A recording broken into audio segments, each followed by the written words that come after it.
Hello there, and welcome back to episode 3 of my tutorial series for Dyson Sphere program. And I want to start today to build with you our expansion mall. We are going to build up a area which will produce for us all the things that we require to expand our business without the really nasty need of handcrafting everything, because that's really pretty boring and annoying the longer you do it. So we want to go for this via using the materials that we procured in the last episode. I want to mention before I get started that this is a sandbox game. You should totally find the way you want to do your expansion, and if you don't like the method I use here, check out other content creators. They have a lot of things that you can use, or adapt to your own liking, or just copy pasta what I do here. It is totally okay as long as it pleases you. I've been stuck with the sentiment of many people that they had the feeling that they need to play it the right way. The right way is the one that works and makes you happy. End of the line. So, I want to introduce one more thing that I really found really cool, because obviously things have developed in the early access that I haven't noticed.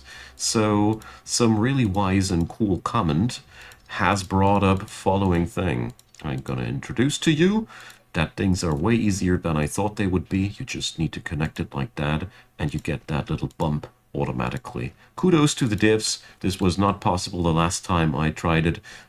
I'm very happy that it is possible right now, making it much easier to go for these kind of crossings. I wanted to introduce this so badly once I knew about it. Now, the very first thing that I want to get down is I want to have an assembler that produces assemblers. Because seriously, this is one of the worst things early on, that you have to build all your assemblers manually. So we bring up a assembler and a storage unit right next to it, and then the really cool part begins. So we need iron plate, gear wheel, and electronic circuit, and now we can just feed that into the machine as needed. And of course we need to handcraft a few more solders, but not much longer, my friends. It is almost over. And a couple of gear wheels, put some power in between, make them work together like that. Oh, wait a sec, I did accidentally connect the stone bricks. So stone bricks and metal plates, they really look terribly alike. So here we go now down for this size. And this is the very first step for large-scale expansion, as we are now capable of mass-producing whatever we want. We have all the materials that we require on the line, and we can practically continue doing this as long as we want. Of course, not all the items that we want to build need only these 6 ingredients that we provide right now. It would be really awesome if it would be that easy, but of course it's not. So we are now going to continue with the very most necessary things. So obviously I want to get down and produce storage units next, as this is then a full cycle. I also want to mention that you can't put the machines so that close together to the storage units. I don't know why we can't, but sadly we can't. So we're going to do this as follows. Put up the storage units, and at this point you might already have noticed that you have an insane freedom of how we want to do things. This concept that I'm using here is very simple, and it can be also expanded later down the road with other materials. So in case you need an assembler that does put some other stuff next to it, so let's put it down like that, you can easily just let a line flow towards that assembler like that and provide the necessary material just from an external source. So this concept, it has its limits. I don't want to say it's that it's only good, as it has a very limited amount of resources that it provides. It's very stressful to change one of the main lanes to something else, as you need to fiddle all that stuff in and out, but at the same time, it is a concept that you can use with almost no more complex parts. So for example, if you need to go around a corner, that's why I'm doing this, I recommend doing this like that, starting out on the diagonal or horizontal side, depending on your situation, and then adding in the corners makes up for a smooth and exact transition without any problems. I failed horribly whenever I tried differently. I don't know. Maybe you are smarter than me. Either way, as you might notice now, we have the world up ahead of us. So we also can do fun things like these. So we already have on the horizon that Mark II sorters will require engine units that we're currently not providing. As you see here, there's the very first thing that breaks our rule. But as you see here, we have the 3 materials on this side. So we can easily also set up a assembler on that side, provide that stuff, and then pipe it to whatever project we might need it. I'm going to give you a quick example of how that might look like with the on the sorters. The big problem that you always will have when you set up an expansion mall like this is that the game has a way higher amount of materials that you need compared to the logistic slots, so to say, that you have available. So the real art behind all that is always to find a method that doesn't make you go insane. Oh, that's a little bit too much. So, for example, this the big weakness of this array is that you can already notice it. Certain types of materials are heavily underprovided.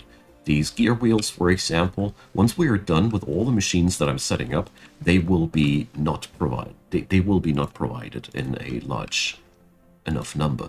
But that doesn't matter that terribly much, as you will quickly notice that once one of these containers is full, it doesn't really matter that much anymore. So you're just going to have to wait longer. So in a nutshell, what I'm trying to get down to is that in a system like this, try to get the buildings that are really important to you at the beginning of the line, as these have no real prioritization system. The first come, first serve is the name of the game here. So the items that are particularly important for your industry should be therefore really right at the beginning of the line. So here, for example, assemblers, storages, and now sorters, as these are, we can't work without these guys. So next stop, we're going to make a machine that makes the tier 2s and introduces also a little bit of tricks that you can pull off with this little method here. So we're going to set up the Mark II sorters. They have now these ingredients. We can easily provide these. By the way, snack ourselves some for that. And here you see it.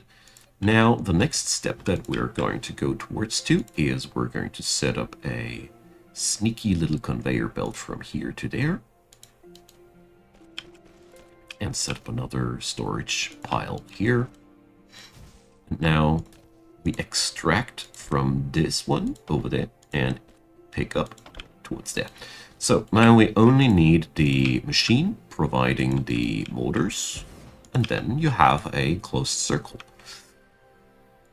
There we go. Now we just need to pick up the necessary materials, and of course, here again, it's all in the details. If you haven't strung up your materials like I have it here, it doesn't work.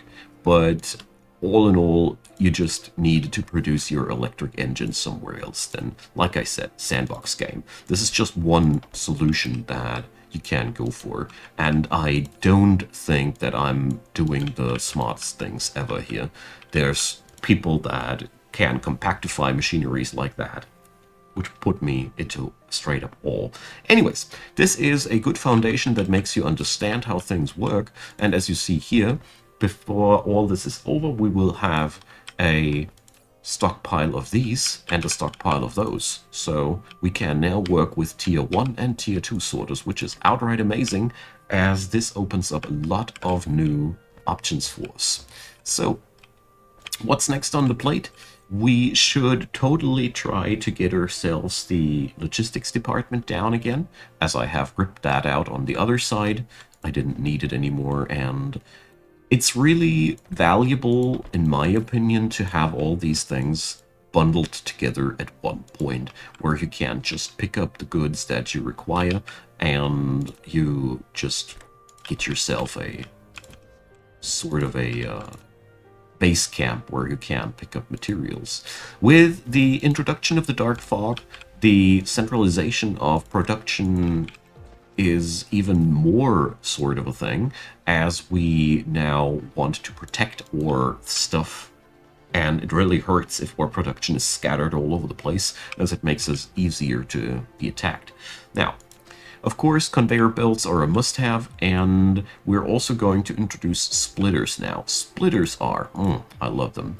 So we're going to make another assembly machine here, and let's see, I hope that we can bring up, no, it would require foundation, so we're going to make that happen over here.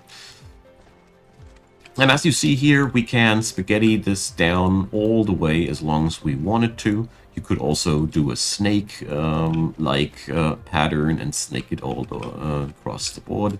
You have a lot of freedom with that, but this is also another sort of a weakness of this kind of build. It is always going straight in a line and is not really efficient in terms of free room usage. You are not really free in the way you let this flow. Not as free with us with other builds, but we get a production line that provides pretty much everything we need. That is the big reward of that.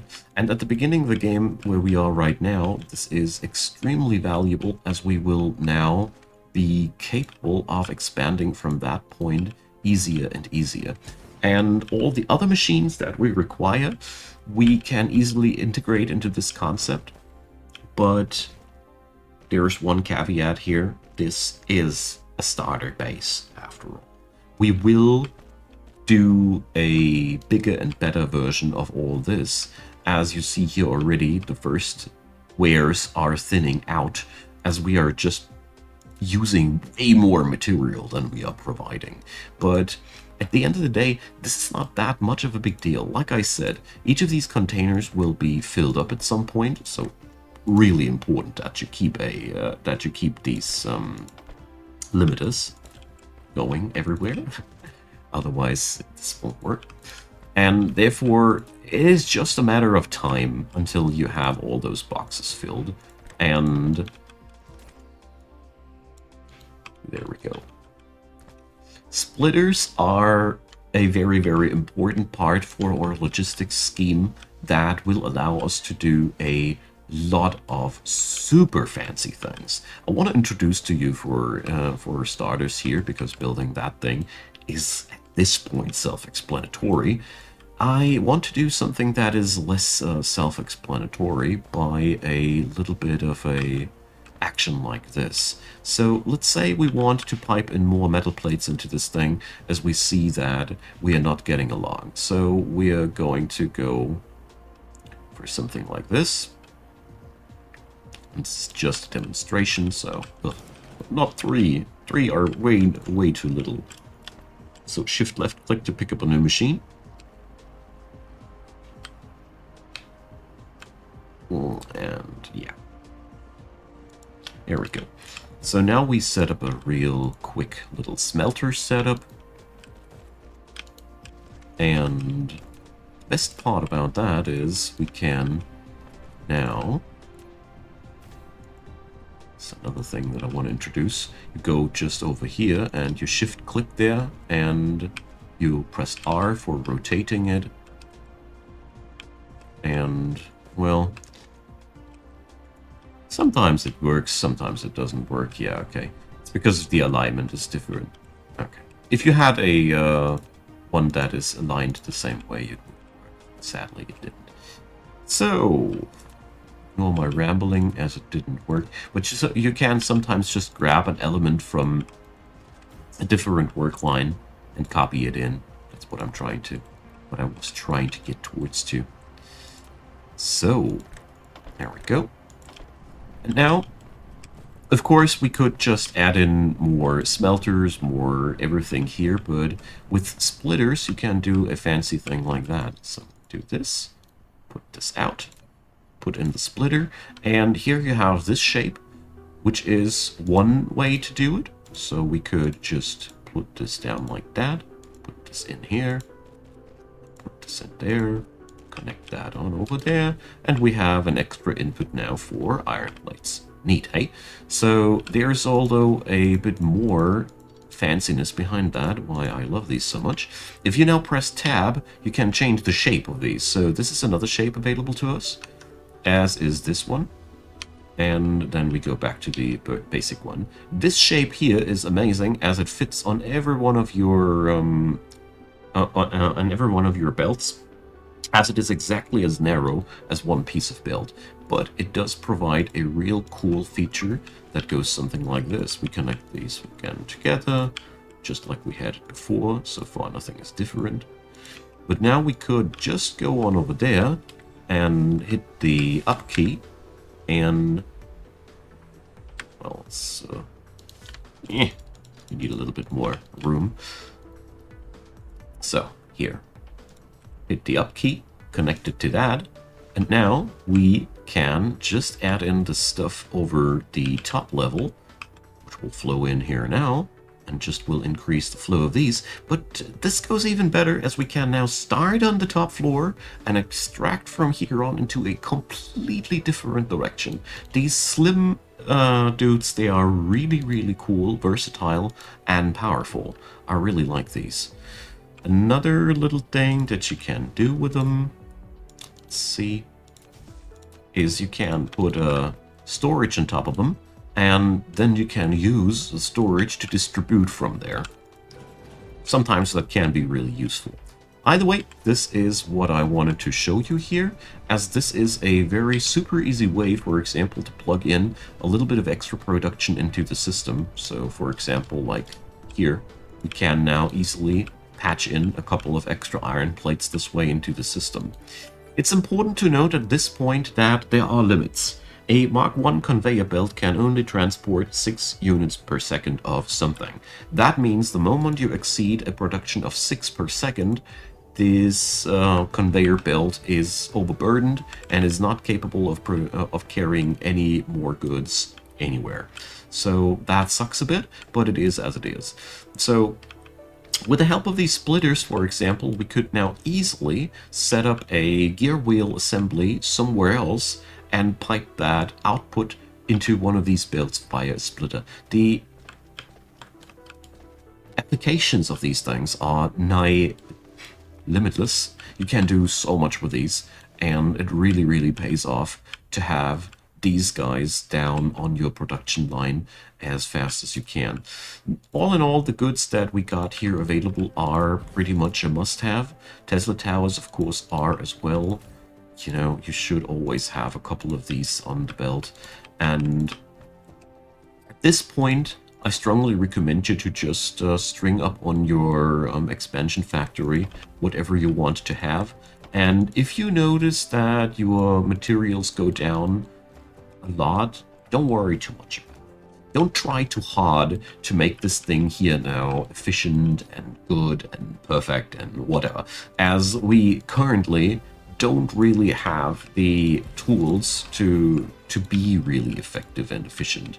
This is more or less a good means to an end, but we can rebuild a location so much more effective and efficient as soon as we have air drone delivery available. Currently, you got to see it like that, we are currently really limited to just conveyor belt transportation, and this is really inferior. This is the game provides a lot of other ways and means to transport things.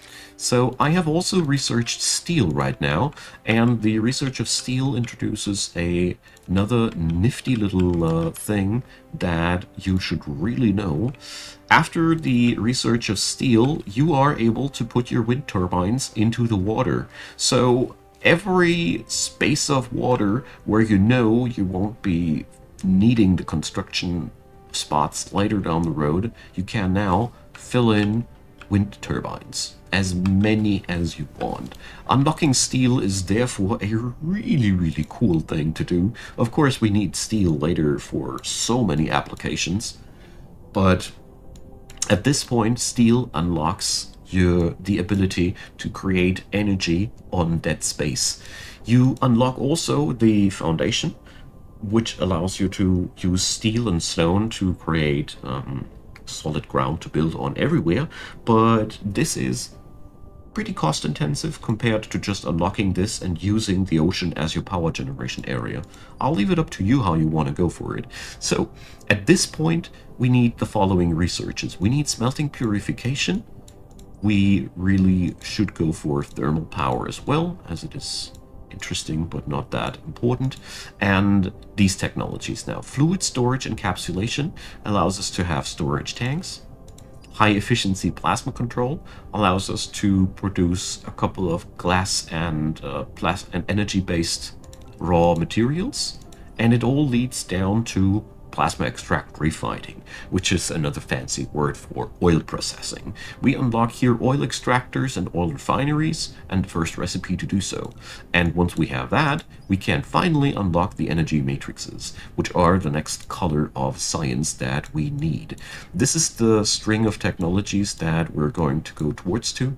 The thermal power is, and the smelting purification in between are not necessary for the red tech, but I really like to have them. Also, we're going to unlock engines and weapon systems, as these are the turret technologies that we're going to use. I am not going into any turret production or anything like that before like 1 or 2 more attacks of the Dark Swarm, as it is currently just dirt cheap easy to defend them by just putting Icarus right next to it and let him do his thing. You really don't need it up until then. But we need to get there eventually. We cannot delay it forever. That's why we are going to research these techs as well.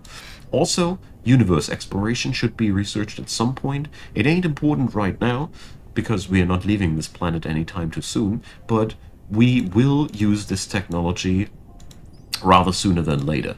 So once you have all that down, I recommend you to go for mechanical frame as well. We have these engines on the line to produce them, and all the other technologies here, inventory capacity and the like, should be done too.